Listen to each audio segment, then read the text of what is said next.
When you check out at the pharmacy, you see the journey from idea to medicine, thanks to our intellectual property system, or IP for short. IP safeguards inventions, like a new way to prevent seizures or lower cholesterol. And IP supports competition from other brands, then lower-cost generics, which are 90% of prescriptions filled in the U.S.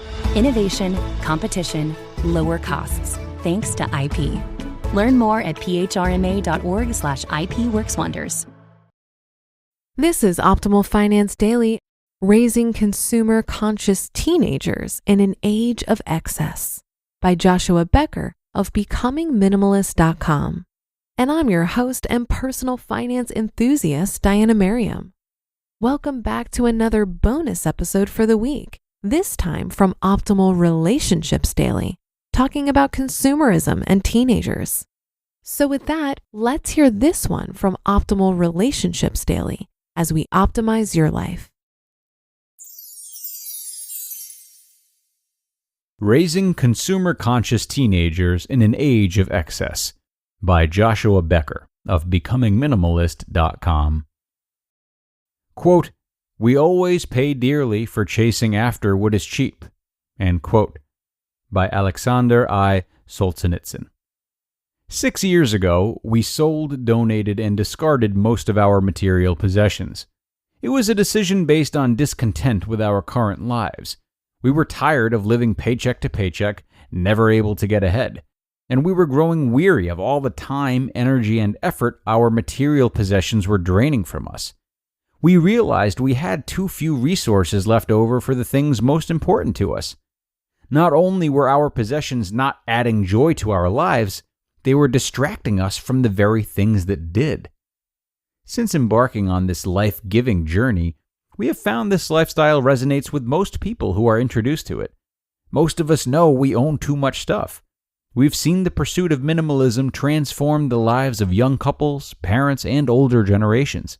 But one of our greatest desires is to also inspire teenagers to become conscious consumers and build a better life by owning less. There are, of course, significant challenges in reaching teenagers with the message of owning less. Our world grows increasingly materialistic. Teenagers value acceptance and conformity with their peers. Advertisers routinely and intentionally target the young adult demographic. Teenagers are beginning to explore their own decision-making, and as a result, they are often less likely to value input from others, particularly parents. The challenges are formidable, but we also recognize the benefits of reaching students with the message of conscious consumerism. Many of their significant decisions are still ahead of them. The message of simplicity helps equip them to make wise ones. They are not in debt yet. As a result, they are not held captive under the weight of creditors, especially housing, cars, and student loans. Their spending habits are not yet formed. They are definitely being shaped, but are not fully determined. We must recognize the challenges before us, but as parents ourselves, we also understand the importance of sparing our teenagers from decades of financial burden and empty promises of fulfillment. We recognize an important opportunity to inspire teenagers to pursue lives of greater value. As parents, mentors, and community members, consider embracing these 10 important tips for raising consumer-conscious teenagers in an age of excess. Number 1. Model simplicity. The cliche rings true. Life lessons are better caught than taught. The first and most important step in raising minimalist teenagers is to model for them the joys and benefits of intentionally living with less. 2. Encourage idealism.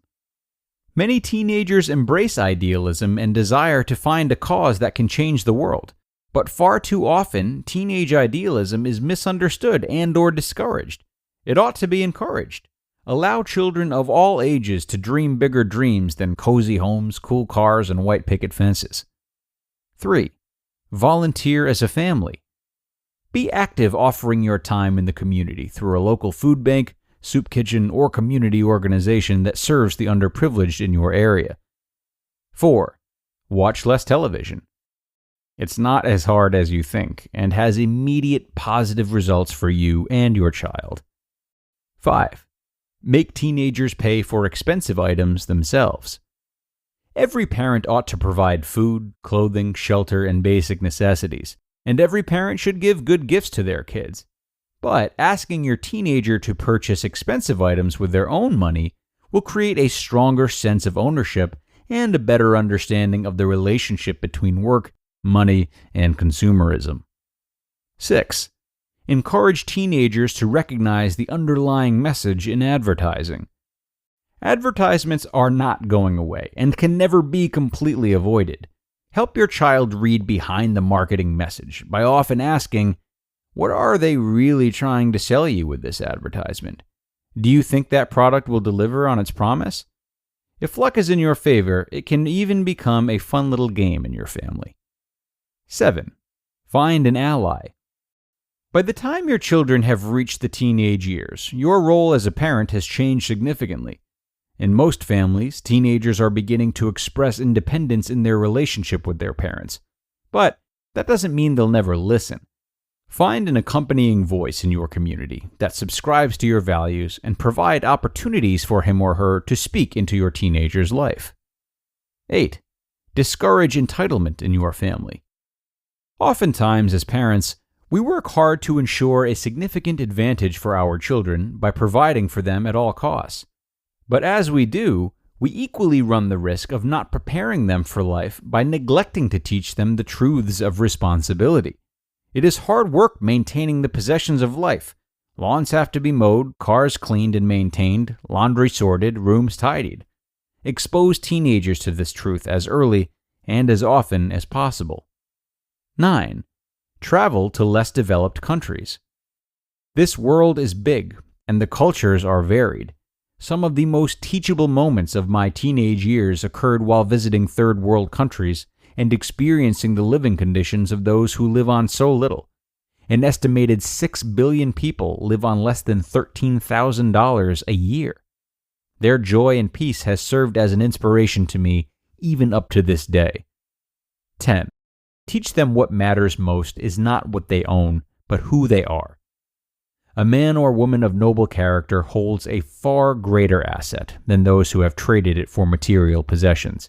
Believe this truth, live this truth, and remind the teenagers in your life of it as often as possible.